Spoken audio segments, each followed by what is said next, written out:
Hi, this is Reddit Confessions channel. The stroller she pushed was bright teal. That's the first thing I noticed. It had little smiling suns stitched into the fabric.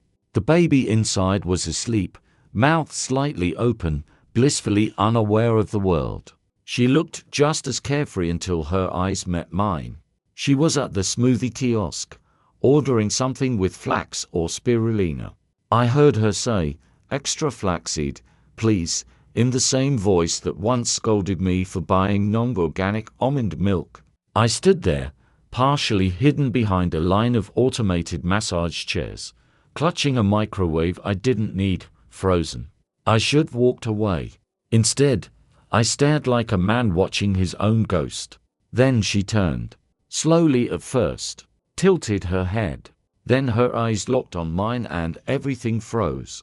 Her lips parted mid-sentence. The blood drained from her face. She looked like she'd seen someone she buried. I probably looked the same. I hadn't shaved in a week.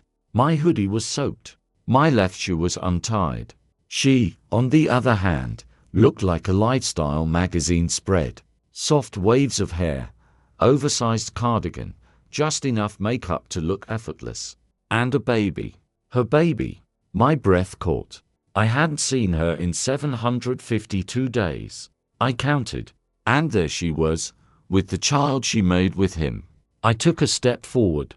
She stiffened. Her body tensed like it pulled a gun. The stroller let out a soft squeak as she instinctively pushed it back. The baby stirred. I opened my mouth. My voice cracked. "Is that him?" Her eyes filled not with tears, but something more restrained. She didn't answer. She didn't have to. I motioned toward the stroller. "Is he? His?" She gave the smallest nod. I laughed. A bitter, broken laugh. A couple turned to look. She shrank deeper into her sweater. "You did it," I said. "Built a family. With him." The baby yawned. He had her eyes. My stomach turned. I guess I was the warm-up act. "Don't," she said. Her voice trembled. Still didn't say my name. I didn't scream. I didn't cry. I just asked, "Why? Why disappear like that? Why no goodbye?" Her mouth opened. No words. "I was your husband." She flinched. "I cleaned your mom's garage. I stayed when you couldn't get out of bed.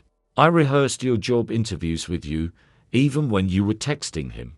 That's not fair, isn't it?" She said nothing. I stepped closer. She didn't move. I wasn't trying to intimidate her, I just wanted to be seen. "I asked you once why you smelled like cologne. You said it was lavender shampoo. I didn't want to hurt you. You still did." She didn't cry. She never cried in public. I, on the other hand, had once sobbed in a Walgreens parking lot because they were out of her favorite cough drops. "I begged you to come home," I said. Voicemail 17. "You were already living with him." She looked away. "I saw forever in your sleep." The baby squealed with joy, chewing on a giraffe. Then she said it. "The worst possible thing. You look different.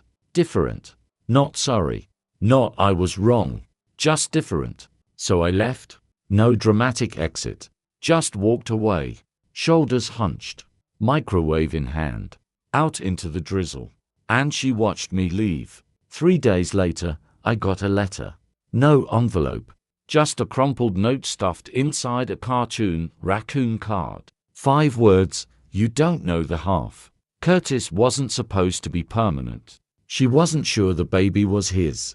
She'd already been 3 months pregnant when she left. She'd convinced herself Curtis was the father. He wanted the baby. She buried the truth. I dropped the letter. Couldn't breathe. Couldn't think. I saw those eyes again, my eyes. Not his. I texted her. "We need to talk." She replied, "Tomorrow." 10 minutes. We met at a park. Neutral ground. She wore sunglasses. Looked tired, worn, real. "I want a test," I said. "I knew you'd say that." "Curtis doesn't matter. I do."